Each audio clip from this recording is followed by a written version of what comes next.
but still, she drove on hard and fast. She took advantage as much as she could of the dead ground, but there's not much in the way of hills.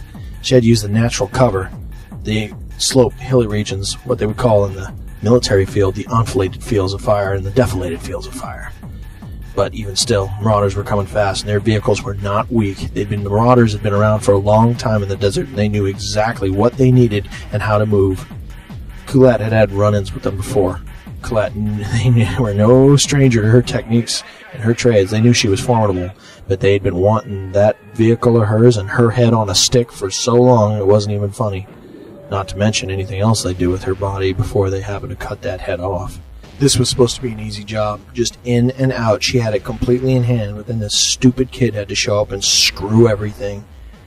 Damn it. By the time she hit the trash town, she was a lone fox being tailed by a whole horde of hunters and a wide V behind her. Hopefully Trash Town would be able to deke them. The mutants had heard them coming, the screaming of their engines and the barking of gunfire. They were ready to meet them. They already started throwing lead out. The Chenwick was armored heavily from the front. She knew exactly how to maneuver, and since she was so low cut, most of the rounds were going over their heads. Mutants' vision wasn't that great. Even though how many eyes they had, it didn't really matter. They were, well, mutants.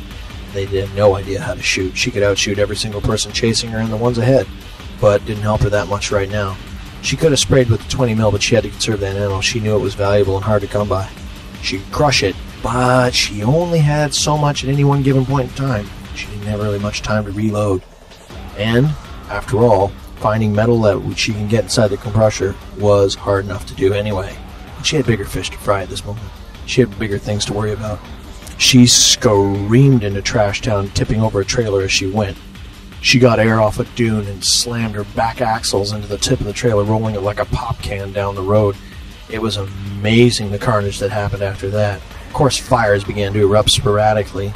The zombies mostly use open gasoline and waste glass in order to make fires, campfires, barrels, everything. She was doing as much damage as she could. These trash trailers would provide adequate cover. There was mutants running in the way, people trying to get at the car with picks and axes. They were just denting off, and the mutants were bouncing off and over her head. That gun she'd welded down perfectly herself. There's no way that was getting ripped off. She just hoped that nothing got too dirty. Scraping off the blood of these zombies was a hazard enough task, and it was going to be a long time before she'd be able to get her hands on a pressure washer. Taking guts out of your engine is a difficult task, especially when everything's toxic. Moving through Trash Town, some of the scout backs had been able to get further ahead of her. They were going to try to cut her off. I don't know what they were thinking, but you have to be kind of crazy to be riding a scout bag for the Marauders anyway. They zipped around ahead of her and tried to block off the road. Yeah, good idea. 3 bikes trying to block down a Chenwick fast assault vehicle. They used to be called ninja cars in the war. She just drove right over him. She caught one guy on the grill. He was clawing and tearing at the front of that car. Spilled over top. His legs were getting torn on all the wreckage as she drove. Yeah, he probably stayed on there for a good 3 or 4 seconds, which is a long time to be strapped over the hood of a fast attack vehicle.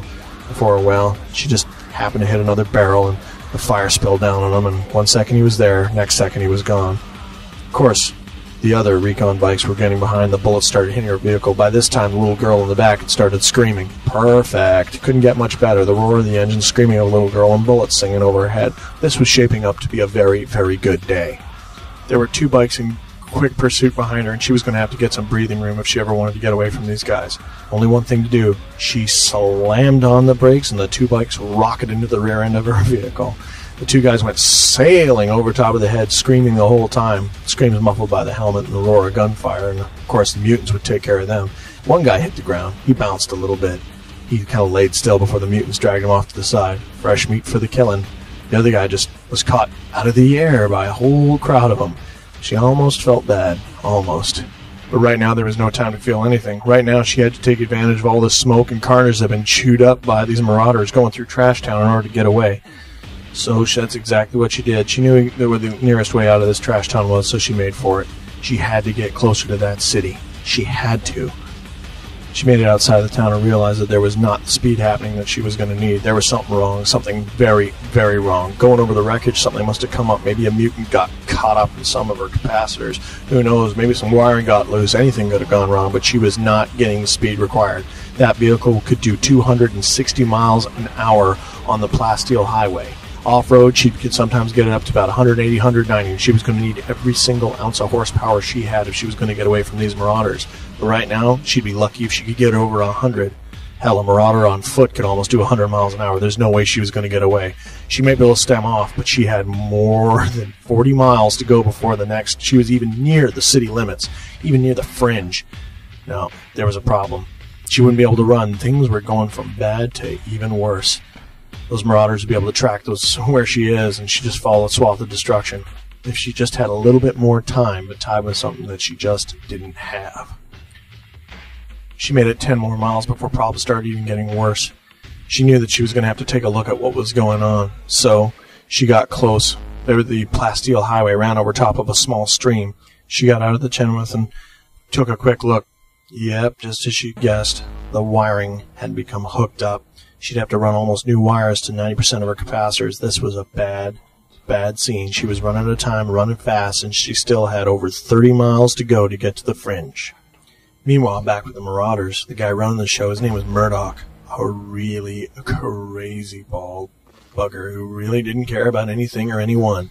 He was running over everything in his path. His particular vehicle was he'd taken some rocket rig engines and put it on some kind of a bastardized racing frame, customized, of course, for any and all possible Baja off-road slaughterhouse effects. He had two guys on the back that he put in his own personal crush cannons, and his vehicle would be an easy match for the Arunamuct. He knew what he was up against, and he wanted Kulat's head on a stick. He had to have her. He had to get her, and these trash zombies were just in the way. He got constant radio reports from the rogue teams, and everybody answered to Murdoch without a problem. They all knew that he was crazier than anyone else, so he was the one in charge. The marauders always got to kill. Somebody was going to die. Whether Murdoch killed one of his own or they all got their hands on Kulat, it really didn't matter, but someone was dying. He knew that today for sure. These zombies didn't count. They were killing them wholesale. They made their way through the smoke and the debris. It wasn't long before the scouts picked up on the distinctive tracks of the Chenoweth. Yeah, she had a fast car, and yeah, she knew how to drive, but those tracks were real distinctive. He'd be able to tell. Those zombies got any wheels anyway, so it was just a matter of time. He'd come up and crested the hill to see the Chenoweth. Oh, look, it was having technical problems. Things are going bad. She was just getting back in the vehicle. She had nowhere to go. She didn't have enough time to fix it, that was for sure. So what did she do? Well, looked like she was up for a glory run. If she wanted to have a wonderful game of chicken, he'd be the guy to oblige her. She jumped back in the vehicle and started shotgunning towards him as fast as she could. The engine was screaming. Of course, all he did was kick on the extra nitrous so that his engine screamed too, and it was going to be head-on to head-on. All the other marauders fanned out on either side. Either way, they won. Either Murdoch was going to die, and somebody else was going to be in charge, which meant a promotion for all involved, or, well, Kulat was going down. He didn't want to destroy her car, and she knew that, but he had to make her give. He had to make her spin off to the side. And she did. She turned last minute, deking as hard as she could. She could not believe how maneuverable that car was. He tried to think about how wonderful it would be if he could put a man in that cockpit, because he knew that he could outperform her any day of the week. She zipped by him and happened to take out yet another scout, newbie on one of the bikes. Didn't matter. The rest of the squad was ready for it, and they began to give chase once again. But she wasn't far enough ahead. They'd had mag harpoons ready to go. Usually use mag harpoons to lock onto the rocket rigs to slow them down. Yeah, they can push through a lot, but they can't pull much. It kind of decreases their general speed when you hook them up to a couple tons of trash in a mag lock. Her vehicle was damaged. There's no way that she should be moving as slowly as she was. So now it was all about enjoying it. He took about 4 minutes to line up a perfect mag harpoon shot right onto the back of that stupid little buggy of hers and nailed it tight. From the truck, he just slammed on the brakes, and the Chenoweth, although it was quick, didn't have the pulling power. Yeah, it slowed right down. The rest of them came up and threw the magnets over top, scrambling all over electrical frequencies inside, and it was over. She was caught. They were all pulled in tight, making a nice big circular ring all the way around the down car. The Arunamuct was finally caught. They'd finally got their hands on Kulat, and there was not a thing she could do about it. She was already half out of the vehicle. The boys were having a bit of fun with her, slapping her around. Kicked her a few times, punched her a few times. As long as there was no steel involved, if anyone was going to cut her, it was going to be him. He was going to have his fun, and then he'd throw her body